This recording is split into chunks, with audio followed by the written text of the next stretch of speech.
We are back today on Football Manager 26 to recreate Sir Alex Ferguson's infamous 4-4-2 system that won Manchester United the Champions League back in 2008. But there is a twist, because Ferguson also used a 4-3-3 and a 4-2-4. So in today's video, we are breaking down all three tactics and showing you guys why this system with Fergie is still doable on Football Manager, and with a two-striker meta can come back in real life football. So let's get into it and break down the Sir Alex Ferguson 4-4-2. Now, the beauty of this system in particular is the amount of different goals we can score, and having the two strikers up front really do mean there is a plethora of ways. The link-up play between them was incredible, but it was also our counter-attacking ability, like big games like an FA Cup final against Manchester City, being able to sit deep and break with our right-sided striker after the link-up with the left side to score the last goal in this game. And the first goal in this game also came from the driving centre-back, the Rio Ferdinand role at the right centre-back, driving into the midfield,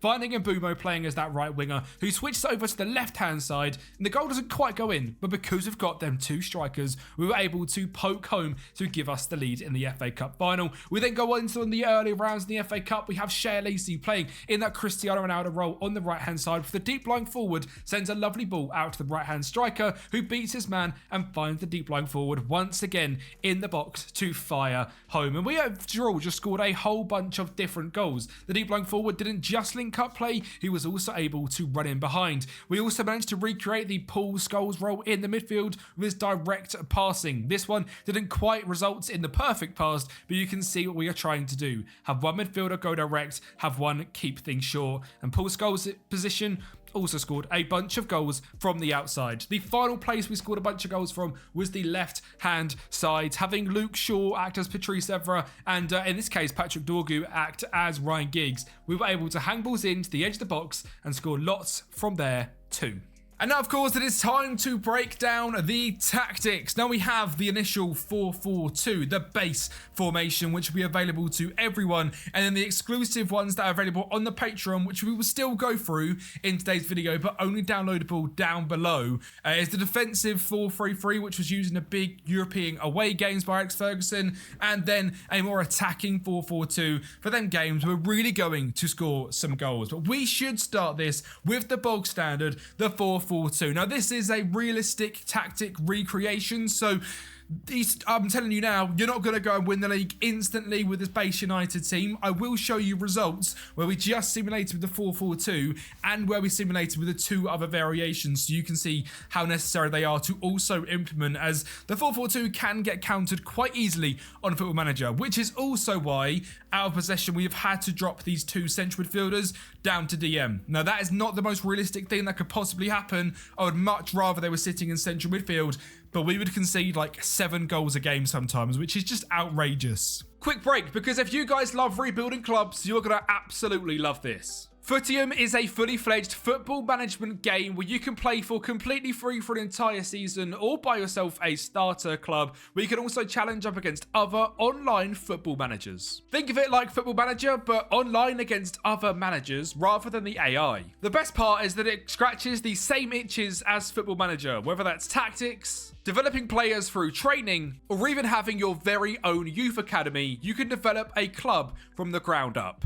As you can see, I've got my very own club, Ashton Park, and over the next few weeks, I'm going to be learning everything there is about Footium and getting involved with a brand new season, which is where you guys can get involved, because there is a link down in the description. If you use my referral link, it helps me out massively, and you guys get some bonuses as well. If you use my link and purchase a starter bundle, which around about now is about $85, you'll be able to get access to an extra 3 common players and 5 coaching sessions to help improve your players. A massive thank you for Footium for sponsoring this video. If you guys want to get involved, the link is down below. So for the sake of this video, we will have them in the DM positions, but we will go through each individual position, and we'll have to imagine that we are on a 2007, 2008 database. So in goal is going to be Edwin van der Sar. Very, very simple. No instructions on him, just a standard goalkeeper. In right back is the Wes Brown right back position, making fewer runs forward, not looking to bomb on and help the attack, more holding station, because the right winger at this point was Cristiano Ronaldo. So being a lot more left less aggressive, to be honest. Just sitting, making fewer runs, and out of possession as well, not doing anything too crazy compared to the left back, which of course is Patty Evra. Stay wider, make more runs forward, and cross from the byline. Get forward and be aggressive, and out of possession, no further instructions. The two centre-backs we have are Nemanja Vidic, simple, standard centre-back. Take fewer risks with the ball, make fewer runs forward, but out of possession, tackle harder. That's what Nemanja Vidic used to do, compared to Rio Ferdinand, who would be a ball-playing centre-back, still making fewer runs, but dribbling more and taking more risks, and out of possession, also having tackle harder on. Now again, we could have the stopping and covering centre-backs on these two out of possession. In all honesty, they just did not work in the slightest. In the match engine, they were so confusing. So what I've done is just, more in possession, have Rio play the ball, don't have Vidic play the ball quite as much. Wide left would be Ryan Giggs, stay wider, roam from position. That's what he used to do. He used to stay wide, then kind of get in the half spaces as well. Of course, it's an older Ryan Giggs compared to the real bombing on left winger, elite speed. This is like a mid-30s Ryan Giggs at this point. And out of possession, not doing anything too crazy. If we were talking a few years for earlier on, probably triggering press, but as we are on the older left-hand side, not doing that. And then the right-hand side. This is a special position. Now, we've got him set just as a winger, but with roam from position, cut inside of ball, dribble more, make more runs, shoot more often, and cross from byline. This is, of course, the Cristiano Ronaldo right-wing role with triggering press less often as well. All about attempting to get this man to score lots of goals, which I found very difficult with this current Manchester United side, but we'll get into that in a little bit's time. The right central midfielder will be the Michael Carrick role. We've got this as a midfield playmaker. As you can see down here, operates in the central midfield, aims to create attacks from the midfield area, making themselves available to teammates' passes and aiming to turn defence into attack in an instant. And that's exactly what Michael Carrick done. The only thing I wish we could do is take passing risks off and take it as more like less risks. Really, we could use him as a DLP down here, but it just looks a bit weird and isn't really correct. It's a bit of a shame the midfield roles on FM26. You don't really have just like a standard defensive playmaker. You have to make him a DM. And again, I just found it was way too unrealistic to make both of them DMs. So we have gone for flat ball for 4-4-2 and made it a midfield playmaker. And as you can sort of see, does start out at the back and then sort of links up play, sits a little bit deeper, which again would be what Michael Carrick used to do with Paul Scholes next to him as this central midfielder on completely standard with more direct passing strategy and shoot more often. This man was a edge of box goal scoring machine and our possession with just simple tackle harder on. On the left striker, the Wayne Rooney role, the deep lying forward, roam from position but dribble more. Rooney was in his element in 2008. You're talking 21, 22, 23 years of age, in and around that age, and he was just electric at this period. He was absolutely fantastic, trigger and press and tackling harder. And on your right striker, it is Carlos Tevez. I'm not a massive fan of Carlos Tevez, but back in this day, he was pretty good. Moving the channels on the attacking width, roam from position, and then out of possession again, trigger press and tackle harder. In terms of the build-up of this team, you can see this is how we would sit in the early phase. In the mid phase, a very standard 4-4-2 with the high, wide right wingers. And then going forward in attack, again, keeping the high, wide wingers, the left side getting much further up than the right side. The midfield playmaker dropping in and linking up play with the central midfielder, often sitting in and around this space, a little bit higher up, ready to attack from the edge of the box. Out of possession, a very simple 4-4-2. Manchester United were not a high-press demon side other than the two strikers. We would sit out of possession in a mid-block, defensive line a little bit higher, making it nice and compact, but also set on counter press as well. That one is a little bit of a meta FM tweak just to get the team actually moving, especially in this match engine. Hopefully the match engine changes that come in a few weeks' time, we can drop this down to balanced. We don't quite need to get your defenders to tackle as much, and the same goes for get stuck in. Currently the FM match engine players just don't tackle, so these are on there simply to attempt to get them to tackle more often. And then in terms of in possession, we are set to shorter passing directness, higher tempo, time wasting set to standard, attacking width much wider, utilising the wings, and more expressive creative freedom, play through the press, short goal kicks to centre backs. Supporting runs is overlap left and underlap right. That is to attempt to get Ronaldo, or the right winger, to underlap inside and make sort of a three-pronged attack, while the left-hand side is looking to get two wing backs effectively, your Patrice Evra and your Ryan Giggs, bullying whatever is on that right-hand side defence of theirs, making it impossible to defend. So that is the overlapping and supporting runs.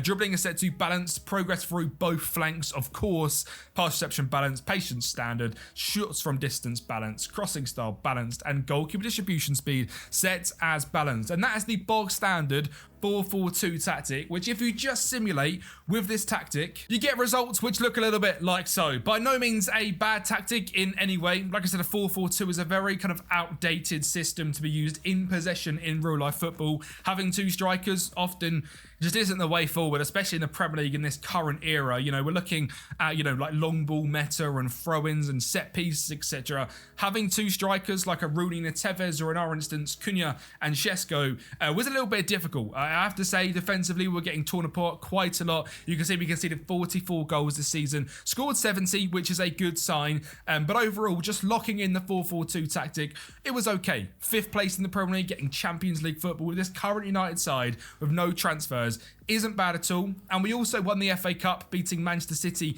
3-1 in this game. You can see the stats very evenly matched up. Goals from Xerxes and Šeško, with Šerki getting an assist for Sanchez's goal for City. XG-wise, we actually outperformed them, and we were just a little bit more counter-attacking in possession, which I don't mind to see at all. In terms of the squad and how players actually ended up performing in this basic 4-4-2, the strikers absolutely dominated. You know, your Šeško, which is effectively the Tevez role, 29 goals and 9 assists, and then Xerxes and Cunha both rotated in that left striker role. You know, on top of that, there's about 40 odd goals there and about 11 assists, which is fantastic. The one issue we did have was this right wing position. Now, Brighton and Mbeumo played there, as well as Ahmad. Just couldn't get them scoring loads of goals. Of course, again, I didn't want to go too unrealistic and go with in this right wing position, go with someone up here as an inside forward, because again, that wasn't realistic. We did defend in a 4-4. It wasn't like we defended in a 4 and Ronaldo was given full license to do nothing. Of course, triggering press less often was on him. And with the instructions we put on him, we attempted to get him to be a lot more aggressive of that right-hand side, and it was just a bit difficult to end up doing that. Still a decent return. I mean, we're talking about Cristiano Ronaldo here in a Ballon d'Or season. So, Mbeumo dropped to 6.85, which isn't great. Did get 8 goals and 4 assists, which is still decent. You double that to Ronaldo's level, probably maybe even triple, because our Ronaldo was good. You're looking at 24 goals and 12 assists, which is a much better return. If you go and get out there a star right winger who can play that spot, might be a little bit better. For some reason, Mbeumo this season just didn't quite excel. 13 finishing without elite speed on FM probably doesn't help. Ronaldo at this era was probably 19 at speed, 19 acceleration, 18, 19 finishing, 18 long shots. I mean, he was an absolute joke, and in this season he was incredible in real life. But awesome to see the top two do really well. Bruno Fernandes playing in the Paul Scholes role with 18 goal contributions is brilliant as well. Exactly what I was looking to emulate in that position, with the other central midfielder being Casemiro. 1 goal, 4 assists, playing that Michael Carrick position. Brilliant to see. But if we micromanage a little bit more and utilise all 3 tactic variations, you can see a 10-point swing, an extra 7 goals scored, and conceding 8 goals less as well. This time finishing in 3rd place, which is fantastic, on 77 points. And that's why I think it's so important to use all 3 tactical variations, as I use them in all sorts of different matches this season. There was games where away from home, say against Liverpool, in the 4-4-2, they'd probably lost this game 3-4, maybe 5-0. However, this time just a 1-0 loss. At home against Liverpool, being able to utilise the different tactics was really good in a 3-1 victory. At home against Manchester City, a nice 1-0 victory. Away from home against Arsenal, again, setting up in the 4-3-3. Yes, it's a loss, but only 1-0 isn't too bad. I mean, let's be honest, Arsenal are very, very good side on this year's game.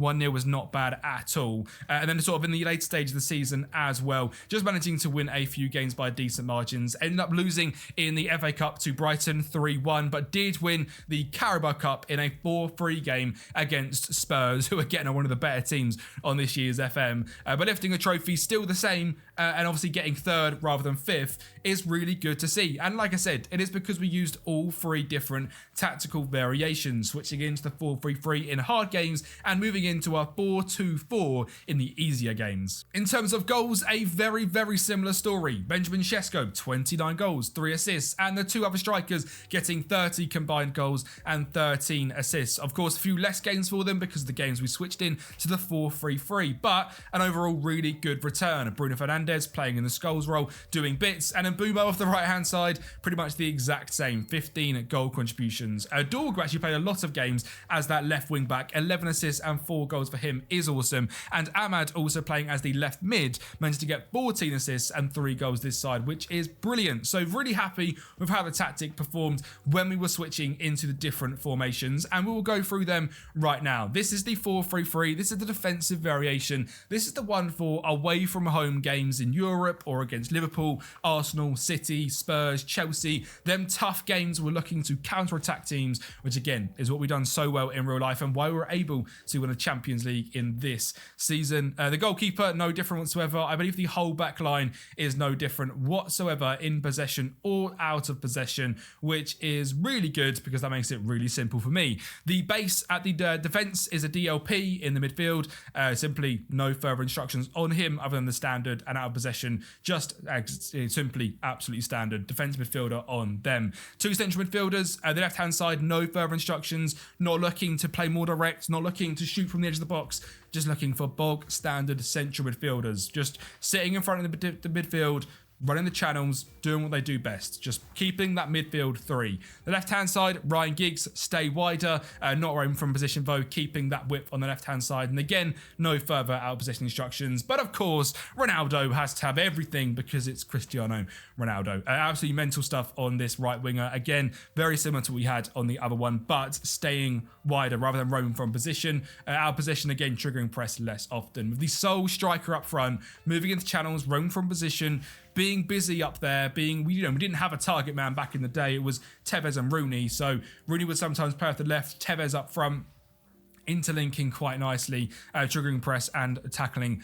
harder. Out possessions, these are all the roles you need to use as well. Dropping back into a 4-1-4-1, again, making it really hard to break us down, which is exactly what we wanted to see. Team instructions, again, in the build-up, very simple. 2 centre-backs, a DLP, and a sort of a wider left-back, and then a more inverted and defensive right-back. Next phase forward, again, keeping a really nice base with that inside forward, going inside and up front. Again, really nice, seeing a lot of link-up play in the middle. In terms of instructions, feel free to copy this screen exactly as is. It is more aggressive, more counter-attacking, and faster in play. And out of possession, a low block system, making us really hard to break down with that high defensive line, keeping things really compact in the 4-1-4-1. Triggering press a little bit more often because of how compact we are. And again, these two pretty much there because of the current match engine situation of counter press and get stuck in. And then where this tactic gets really mental is the 4-2-4, because we are able to have this tactic as a complete and utter, we're home to Sunderland, who are doing really well in Premier League in real life. We're home to Burnley. We're in the Cup. We want to go and score loads of goals, or in a game switching into this to go and, hopefully go and get the winning goal. We would switch into this in a 4-2-4. Again, backline is the exact same, including goalkeeper. The midfield playmaker stays this time, with the central midfielder also staying this time. The really difference is the left wing goes to actually left wing rather than left mid. Out of possession doesn't really change. And the right mid does go to inside forward, and then keeping all of his instructions on here as well. Moving this into a channel forward once again, moving the channels, roam from position, trigger press a lot, and the deep line forward linking up into this interlinking left space, roam from position, dribble more, hold up ball, out of possession again, really high press. Out of possession, a flat 4-4-2, rather than having the DMs back. This just allowed us to be a little bit higher up. A mentality set to attacking. The base one is on positive, the other one is on cautious, and this one is on attacking. And team instructions wise, again, you can see in the build up, it is just a lot more aggressive going forward. We're really pushing that line up, and out of possession, it is just a lot more higher, a lot more pressy, less compact in terms of instructions. This is how we ran this, still keeping the counter attack, so we get that ball flowing quickly and are hopefully trying to score a lot of goals. And out of possession, a little bit higher press, a little bit of a higher line. Again, this is games we're trying to go and get the winning goal, or we are playing against teams we should be absolutely battering. So putting all the pressure on them and going to score the goals. And that is your Sir Alex Ferguson 3 tactic breakdown, the 4-4-2, the 4-3-3, and the 4-2-4. And like I said, if you micromanage it a bit more, you use all three variations, you will get better results. And they're all available on the Patreon down below for either £3 or £5 a month. You get access to all the tactics and all the rebuild files. If you want to get that, it's all linked down below. Thanks so much for watching. I hope you guys enjoy, and I'll speak to you next time.